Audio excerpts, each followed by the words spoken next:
Our next presenter is Alan. Alan, I knew I wanted him to be in front of our Open Nation audience as soon as I started reading The Creative Curve. And we have a copy for everybody at the conference, so you can pick that up later today.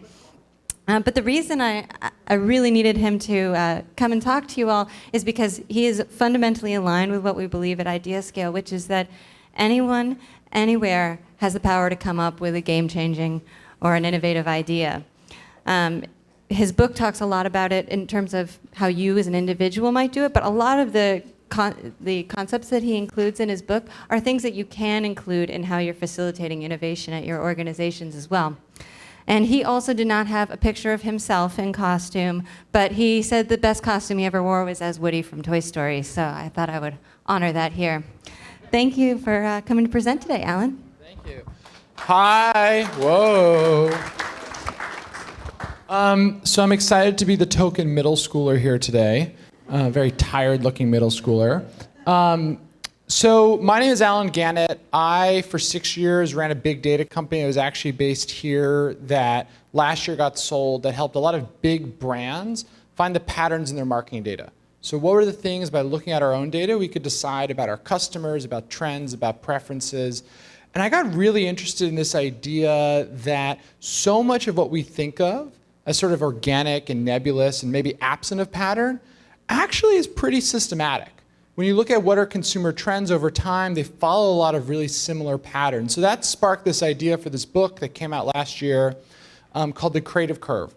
And the idea of the book was really to look and sort of investigate this question of, is creativity really something you can't learn? Is that really true? Because that's sort of the mythology there's about creativity. It's this magical thing. So that's what the book tackles, and it looks at it from 3 lenses. The first is the academic lens. So what do we know from psychology and neuroscience and anthropology about creativity? The second is the historical lens. So when you look at these great creatives from the last 1,000 years, what can we learn from the stories of Mozart or the Beatles? And then third, I actually interviewed about 25 living creative greats. So these are billionaires, Oscar winners, Tony Award winners, Michelin star chefs, about their creative process and teased out what are some of the patterns of what they did. So I'm gonna give you a little peek into some of the research from the book. I'm gonna give you one very actionable thing you can do to be more creative, and I'll explain the science of why it works. The book has a whole lot more, so I won't ruin it. But yeah, let's get started. So this is a giant picture of my face. Feel free to send me an email afterwards if you have any questions. I've been doing this book talk a lot since the book came out last year, and I've started getting some very weird drunk emails, so don't be that person.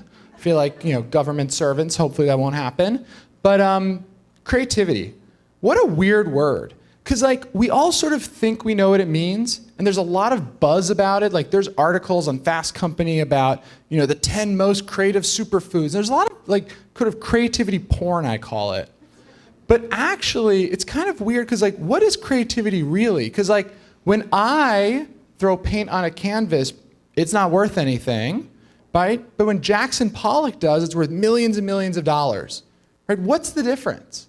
There's some there, and there's some people in our culture who are very good at that, right? These creative geniuses who hit after hit, product after product, innovation after innovation, seem to have this magic touch. So I want to ask all of you, who are some creative geniuses you think of? And you just shout it out. Steve Jobs. Who else? Neil Stephenson. I do not know who that is. My nieces. Your nieces? Okay, so you guys have the most eclectic answers I've ever heard. So these are the most common ones I get. We have Queen Bey up on the top. We have J.K. Rowling, Einstein.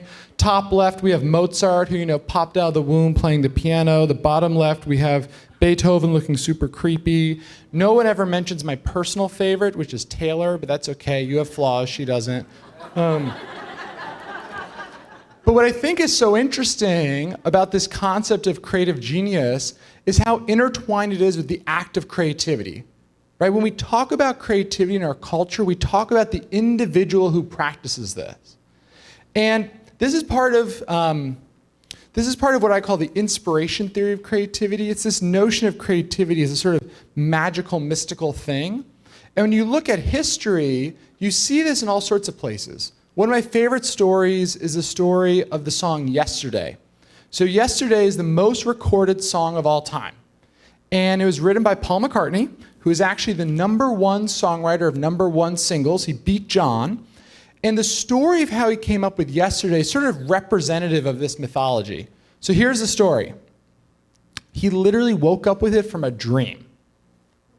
The most recorded song of all time apparently hit him just in a dream, in a sudden moment, in an epiphany. Whew. And by the way, this story, it's kind of crazy. So he only dreamed up the main melody. He didn't dream up the lyrics. And what I'm about to tell you is true. You can Google it. He was practicing the song, and someone came up and offered him scrambled eggs. And so as placeholder lyrics, he used these lyrics for like 3 weeks. This is true. And I will sing it for you, but you have to promise to applause. I'm a very insecure millennial. Yes? Okay. Ready? Scrambled eggs, oh my baby, how I love your eggs. Diddle, I believe in scrambled eggs. Thank you. DC's got talent. So what's interesting about all these stories is there's these sudden moments, these aha moments, these flashes of genius, these lightning bolt moments, whatever you want to call it. These stories all have these sudden epiphanies. J.K. Rowling was on a train going to London, and boom, the idea for Harry Potter. And this is part of this inspiration model of creativity. And the inspiration model of creativity is the main way we think about creativity in the West. And it has 4 key attributes. One, it's individual-centric, right? We talk about Steve Jobs. We talk about Elon Musk. I talk about Taylor Swift. 2, it's easy for these people, right? Like Paul McCartney literally rolls out of bed with great ideas. 3rd, even though it's easy, it can be overwhelming. We talk about getting to states of flow and like deep inspiration.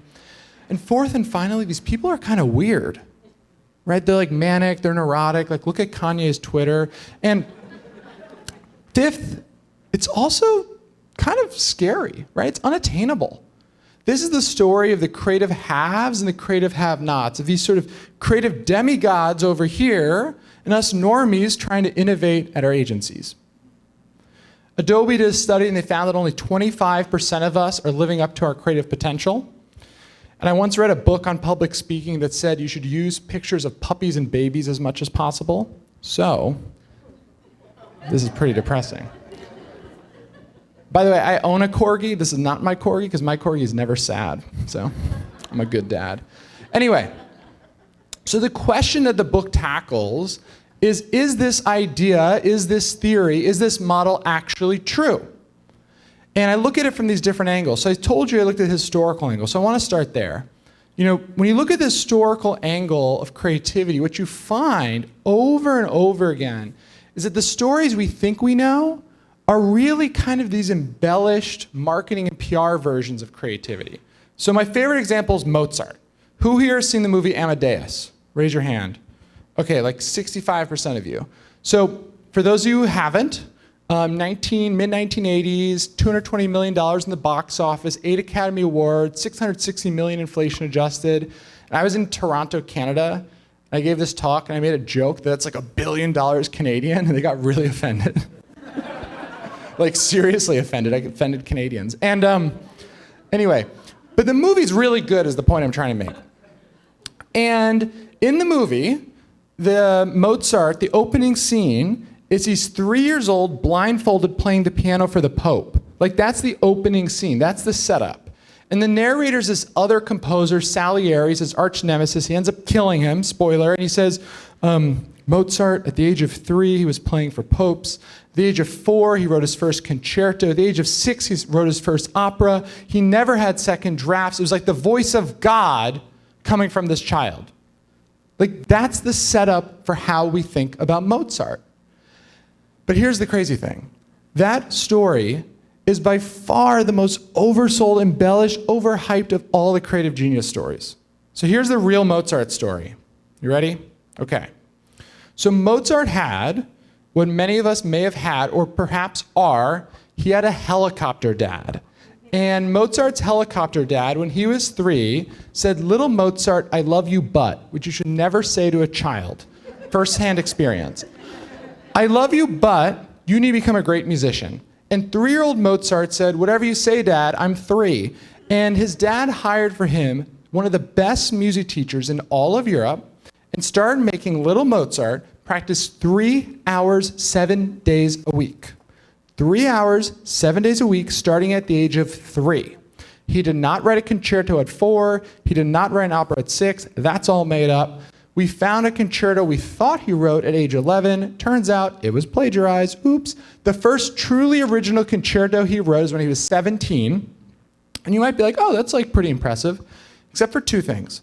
1, it's not very good. It's on Spotify. 2, that's after 14 years of practicing 3 hours, 7 days a week with the best music teacher in all of Europe under the conditional love of a helicopter dad.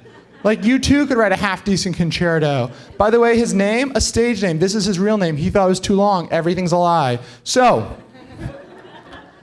and in the book, you'll see I go over this, but you see again and again and again, when you look at the stories we think of when it comes to creative genius, we tend to think of the Hollywood version, the marketing version, the PR version, right? Think about Steve Jobs. We forget so easily about Steve Wozniak. We forget that literally from the start, Apple had multiple employees in that garage. But we talk about Steve Jobs because that's the marketing of Apple. When you look at the research around creativity, you find the same thing. You find this inspiration model just doesn't hold up. So I want to give you one example from one study that's pretty representative of the sort of entire corpus of research. There's a study that was done in Austria, Sound of Music land, and the researchers had a pretty basic question. They said, okay, if creativity and genius are so intertwined, then why don't we have a group of people do both a creativity test and an IQ test? Pretty simple test. And IQ is normalized on a bell curve. So if you have an IQ of 100, half the world's smarter than you, half the world's more smart. All of you, because if you're an Idea Scale customer over here, you're welcome. And so they expected to find a correlation. And here's what they found. There actually was a correlation, but it stopped at an IQ of 104. Once you get to a threshold of 104, a pretty average IQ, it turns out the relationship between IQ and creative potential goes away. You have an IQ of 110 or 165, you have the same creative potential. This is called the threshold theory. It's been replicated over and over again. It's this idea that pretty much at a certain level, we actually all have the same creative potential. So this isn't like 1,000 people a generation. This isn't 100,000 people. This isn't even 1 million people. This is literally billions and billions of people with the same creative potential. So why is there such a gap between potential and achievement? And that's what I got really interested in. How do you unlock that, right? There's so much potential out there. How do you actually unlock it?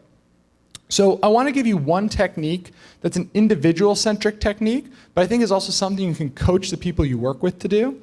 But it's a really powerful one. And it's a story. I'm going to tell it through a story. And for some reason, it takes place in Phoenix, Arizona, dry heat. And it takes place in this location that was kind of weird for me. It was a little uncomfortable. I had to Google it. It was called a video rental store.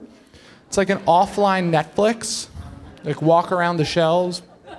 Very inefficient. And the protagonist of this story is going to help me make this point is an 18-year-old community college student named Ted. And Ted, the 18-year-old, was the clerk at this video rental store thing. And this is not Ted. This is a stock image, clearly.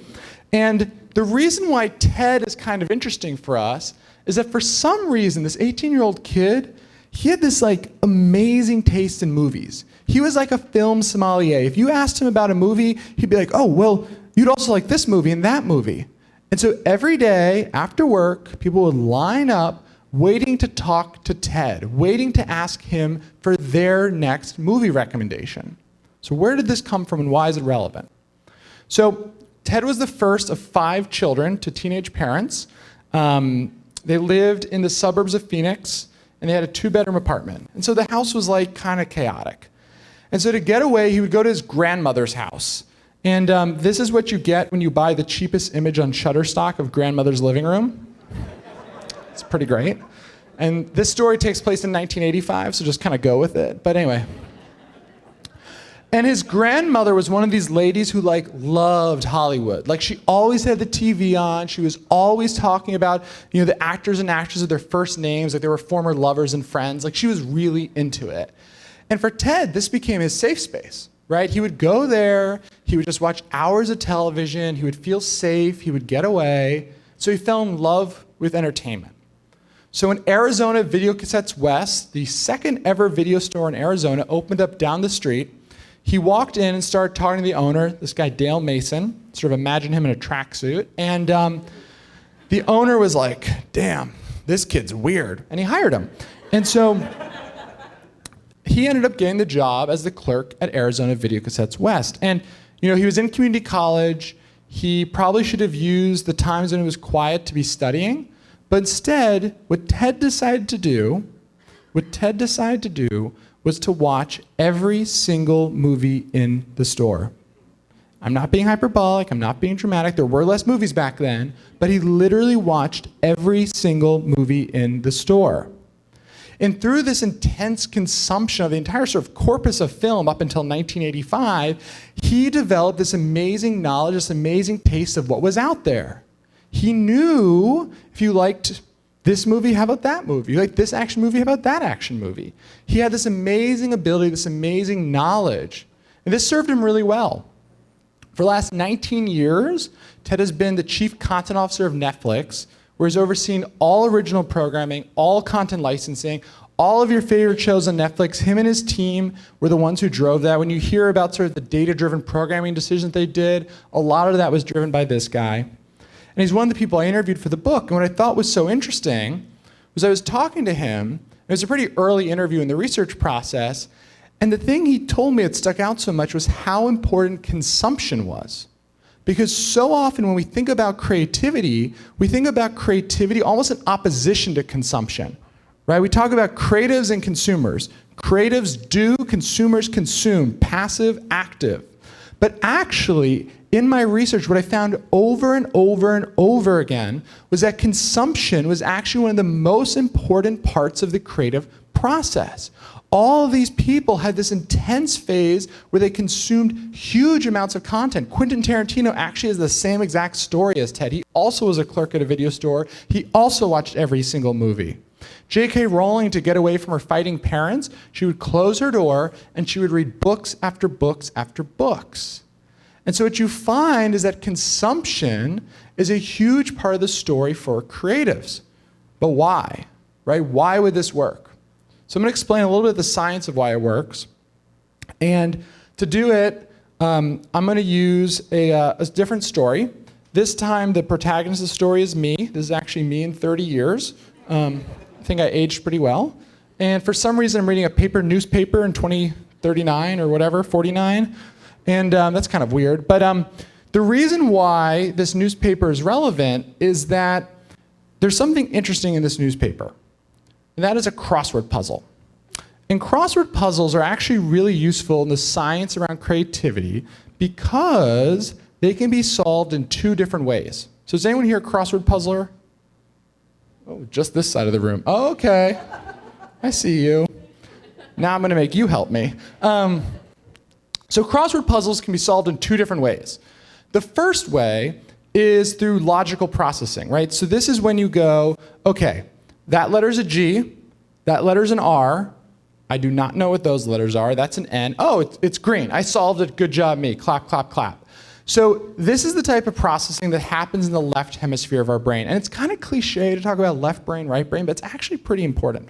So our left brain is where we store like the primary definition of words or concepts. Think about like definition 1 in the dictionary. Like if I asked you what color is the sky, your left brain would be like, it's blue. Thank you very much.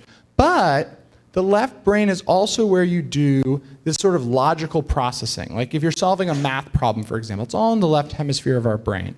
And what's important to note, though, is that that type of processing is all very conscious. You're aware as it's going on, right? When you're solving a math problem, you're aware of each step of the long division. You don't just stare at it and an answer appears. Okay. But then, sometimes, when you're solving a crossword puzzle, this happens to her a lot, sometimes you're like, oh, I got it. It's green. I'm brilliant. I should get promoted. So sometimes you experience what's called sudden insight.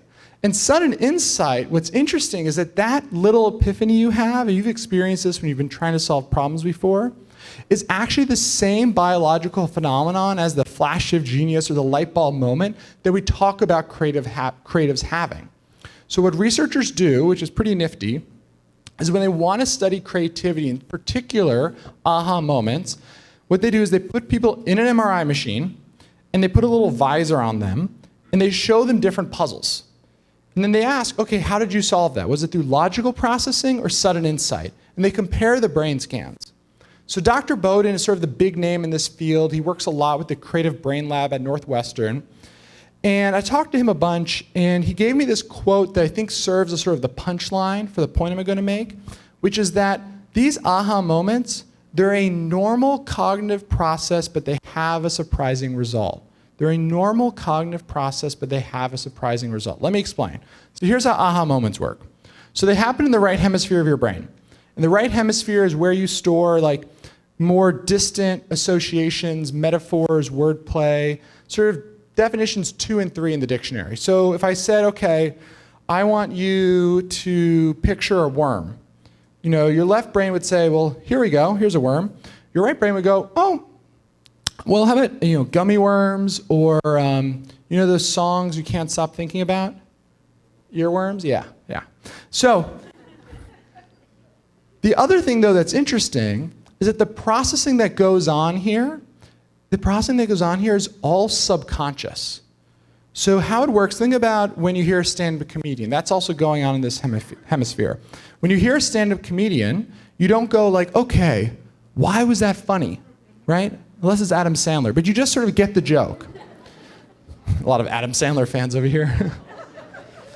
But the thing that's really important is that this type of processing, this sudden insight processing, it's actually not special. It's simply subconscious. The metaphor I like to give is think about it as your left brain and your right brain is like your loud lab partner in college and your quiet lab partner. They're both working on the problem. And your left hemisphere, your loud lab partner is like, okay, guys, we're going to do this, and then this, and then this, and look, we solved the team, good job. We solved the problem, good job, team. Your right hemisphere is like your quiet, dorky, underappreciated lab partner, and sitting there, oh, I got the answer. And if your left hemisphere is too loud, you can't actually hear what's been going on in your right hemisphere. So this is why we talk about aha moments happening in the shower, on your commute, when you're on your run, right? It's not that your shower tiles are that inspiring, right? So those are moments when your left hemisphere is suppressed. This is also why we traditionally talk about like drugs and alcohol being tied to creativity. These are all things that suppress left hemisphere activations. But like you don't have to do drugs. You can just go on a run. So there's 2 things you can do to have more flashes of genius. The first one is to create opportunities for silence. And this can be a very personal thing, right? Figure out for you, what is that meditative experience that you enjoy, right? For me, it's running. Running for me is this very cathartic thing, but it's also a very productive thing. I don't listen to music, right? I do have my phone on me because I sometimes have to stop and take notes, but it's something that I can do that I can build into my life. And it's actually some of the most productive time I have. For other people, they take very long hot showers. They intentionally have a commute. Right? There's a lot of things that people do to carve out this time, but you have to carve out the time. Steve Jobs famously would take long walks in his neighborhood. Bill Gates takes a week a year off to go to a cabin by himself. One of those richest men takes a week by himself to experience silence. So one of the things you can do is experience silence. But the second one, this goes back to our friend Ted, the second thing that's really important. Well, so I was interviewing Dr. Bowden, the AHA research guy, and he gave me this quote, which ended up making the book twice, and I bolded it the second time, and my copy editor wrote me a Microsoft Word comment that said, this is obnoxious. And I said, but it's important. She said, it's obnoxious, but it's in there, so I won. And the quote is that you can't have insights about things you don't know anything about. You can't have insights about things you don't know anything about. Paul McCartney grew up in a musical household surrounded by musical parents. He literally played in a cover band So yeah, he dreams about music and we don't. He also doesn't dream about new Air Force stuff, right? If you want to connect the dots, you have to have the dots to connect. Consumption is a huge part of the creative process because it turns out our right hemisphere is pretty darn good at connecting ideas together, but it actually has to have something to connect, right? So for my research, I interviewed a really eclectic set of characters. Here's some of them. So Kenya Barris, the creator of Blackish, Nina Jacobson, the producer of Crazy Rich Asians, Hunger Games, People vs. O.J. Simpson, Jose Andres, the Michelin chef, Pasek and Paul, the songwriting duo. They did Dear Evan Hansen, La La Land, The Greatest Showman. Casey Neistat, he's a professional bro on YouTube. And what was interesting is over and over and over again, I would hear this consumption story. But it wasn't just one-time consumption. So I was in Ted Sarandos' office, and I was sitting. I sit kind of weird. That's the theme of this talk. And I was like, okay, so you watched a lot of movies as a kid, but like, how much TV do you watch these days? Like, you're a busy guy. You have a private plane. He goes, watch like 3 to 4 hours a day. And I was like, what? Like 3 to 4 hours a day. Excuse me? The thing I found that I was fascinated by is that these people who've had long careers, not one-hit wonders, but these people who had long careers, one of the things they stuck with, a practice they kept, is intense consumption. And I found that it was always about the same number of hours a day. It was 3 hours, 4 hours, 5 hours, 3 hours, 4 hours, 5 hours. But it was about 20% of their day they spent consuming. So when you write a book like this, you have to have fun little titles for stuff. So I call this the 20% principle. And it's the idea that the right amount of consumption is about 20% of your waking hours spent consuming highly vertical first-party content. So this is not reading other people's synthesis of a topic. This is not reading other people's abstractions of it, but actually going to the primary source materials and spending 20% of your time consuming.